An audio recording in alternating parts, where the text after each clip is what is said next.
Hey, how you doing? John Gadd here again. Today we're going to have a look at the OQO Model 02 running first-person shooter games. One of the biggest requests we got, or one of the biggest inquiries we got was Counter-Strike running on the OQO and how does it work? Well, to be honest with you, the first thing we did was install Source, Counter-Strike Source, using my Steam account, and we got a whopping 2 frames every 2 seconds or something like that. So it was totally out of the question running it. It was basically that the specifications required to run Half-Life 2 engine are way beyond what the OQO Model 2 can run. What we could do though was run Half-Life and Counter-Strike, the original versions, which were designed for PCs running at like 500-600 megahertz. So we're going to have a quick look at those first of all, then we're going to have a look at Quake 3. So let's come in and have a look at Counter-Strike and Half-Life first.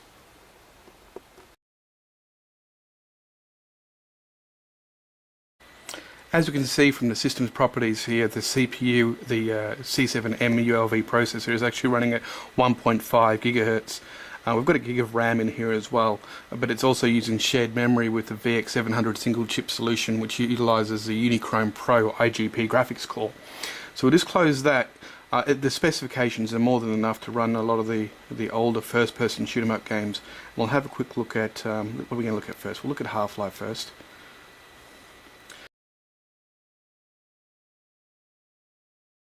Just load into Half-Life here. What I'll do, I'll just load up the single player game in Half-Life. There's no use running around by myself in a multiplayer game.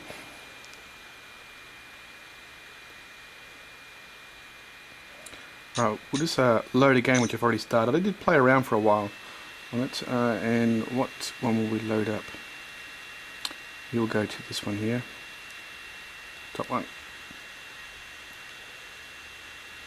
One thing I did notice when playing the game is that the quality of the graphics is actually awesome.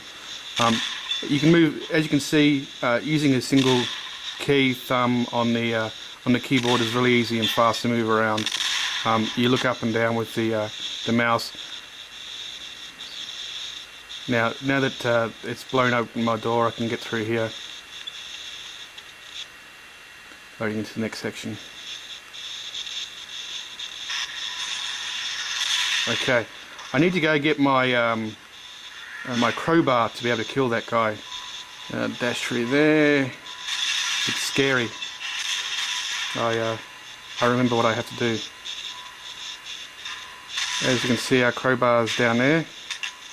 Got my crowbar. Now, the mouse control is inverted in the Half-Life at the moment, which kind of makes, oh, it's not inverted, but because of the style of mouse, the nipple here, it makes it a little bit tough to use, mainly because I'm not used to it. It's really no different to using the joystick on the PSP or other consoles for moving around in first-person shooters. But as you can see, the graphics quality here is awesome. So we're going to go in here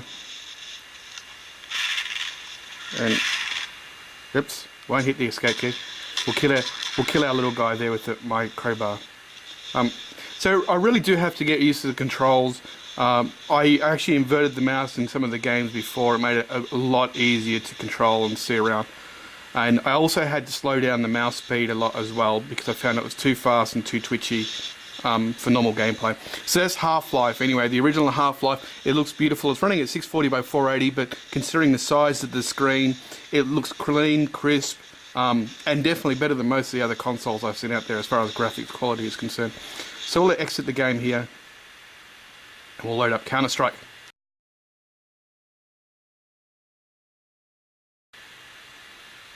Now, keeping in mind, I'm not a Counter-Strike player at all. I never really got into Counter-Strike, but what I'll do is I'll show you what it runs like and what it looks like anyway. We might even jump into spectator mode, which will give you a better idea of how it works. Now, there's 2 different ways we can do this as well with Counter-Strike. We can either use the little nipple here, but as you can see here, I've got my G7 Bluetooth dongle plugged in for my G7 mouse. Now, because the G7 has a speed control built into it on top, we can crank the speed right up on the mouse and just sit it on my knee like that and move around in the game just by having the mouse on my knee. And I found it played really well. I played for quite some time just using it like this. The unit is light enough and small enough to have it sitting like that. So, but we'll come in and actually have a look at the game.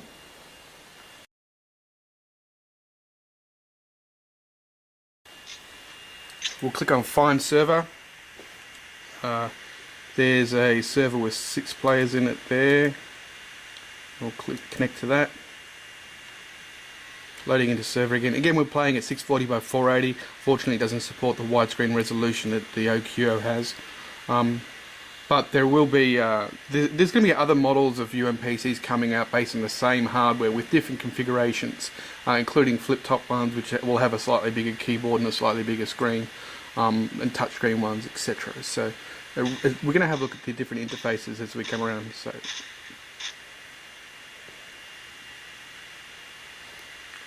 drop to desktop for us. We'll go back into it. Here we go. There's a pop-up advertising screen for the actual server we're connecting to. We will go to CT Forces.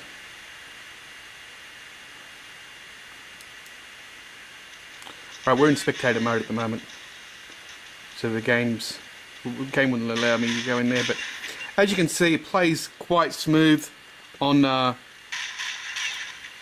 OQO. I did actually get a couple of kills before. Mind you, I got a lot more deaths, but that's a totally different situation. Here we go. We're in game now.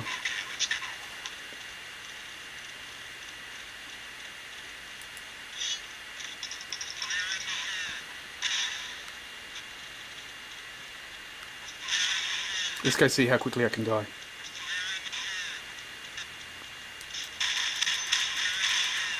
There we go. Died nice and quickly for you guys.